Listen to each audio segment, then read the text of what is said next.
Hello, Mighty Family. Welcome back to another Dr. Eric Debunks. I'm super excited about this segment because I feel there's so much misconception around it. Okay, so today we're going to be talking about eggs and more broadly about dietary fats and cholesterol.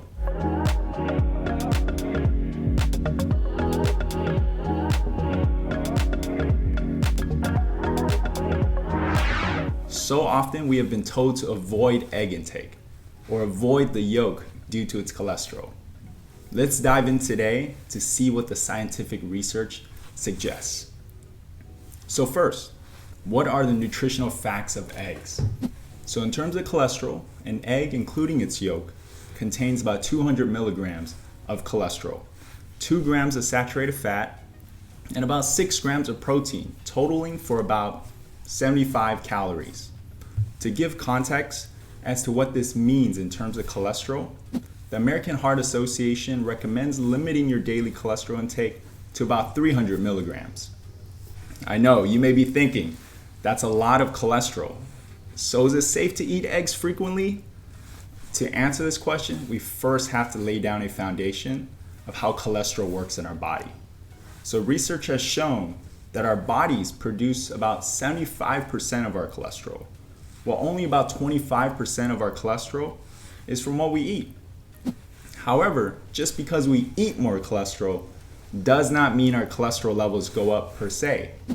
We have an internal regulating system that's yet to be understood, but when we take in more cholesterol, the body compensates by producing less of it.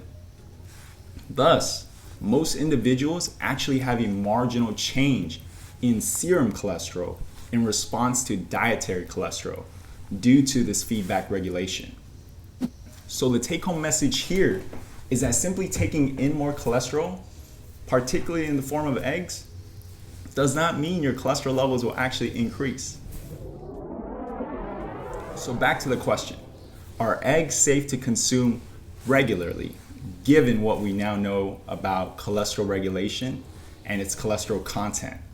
So there's been numerous studies conducted in children, women, men, older adults consuming additional cholesterol in the form of 2 to 3 eggs a day over 4 weeks. And results have shown either none or minimal changes in their serum cholesterol. In addition, there's even a case study done on an 88-year-old man who compulsively ate 20 to 30 eggs a day for years. And surprisingly, his serum cholesterol levels were normal. So what this means is that most people who consume eggs regularly end up being able to regulate the cholesterol balance in their bodies without any adverse effects on their serum cholesterol. However, I do want to make a note here. There is a small subgroup of people that are more sensitive to dietary cholesterol, that respond with slightly higher increase in serum cholesterol as a result of cholesterol intake. So if you're a part of that subgroup, it is definitely a good idea to be more mindful of your cholesterol intake. So my take-home message here is this: eggs are safe and will not worsen your risk for cardiovascular disease. In fact, they're low in saturated fats, are an amazing source of protein. I'm not recommending you eat them every day, but definitely lean into them more rather than be fearful of them. All right, now let's dive a bit deeper. If eggs don't make my cholesterol worse, well, what does make it worse then? So trans fats and saturated fat intake has been linked to an increased risk of cardiovascular disease through its effect on increasing concentrations of LDL cholesterol. Major dietary sources of saturated fats in the United States are your full-fat dairy products and red meat. So supporting this is the Lion-Heart study, where participants adopted more of a Mediterranean-style diet that focused on reduction in saturated fats, increase in fiber, and this was found to be associated with a 72% reduction in recurrent cardiovascular events in patients with prior heart attacks. So the take-home message here is that dietary cholesterol is not the culprit, but rather it is the saturated and trans fats in our diet that increases our cholesterol and subsequently puts us at risk for atherosclerotic diseases. Now you may be wondering, does this mean I should now avoid eating fatty foods? Well, as a society, we have been trained to think eating more fats means we will get more fat. And as a result, we've become fearful of them, or maybe avoid them altogether. So it is first important to clarify that yes, trans fats, as well as high dietary intake of even saturated fats, has shown to contribute to cardiovascular disease. But healthy fats, such as our monosaturated fats, which is your olive oil, your avocados, your nuts, and polysaturated fats, such as your salmon, can be cardioprotective. So lean into these sources of healthy fats. All right, during my review of the scientific literature on this topic, I've come to a few conclusions, okay? Number one, cholesterol levels and its relationship to cardiovascular disease is complicated and yet to be fully understood. Two, studies have shown that high LDL is bad, but very low can also lead to higher risk of mortality. So the truth is somewhere in between. Three, there's no perfect diet. There are numerous studies out there that contradicts the benefits of one over another. Four, well, this leads me to this. Moderation is key. We here at Mighty Health don't believe in being extreme, rather just being consistent. So what I'm trying to say is that I think deep down, many of us know what foods are good for us and what foods are not. We all know the sodas, the candies, the fried foods, the baked goods are not good for us.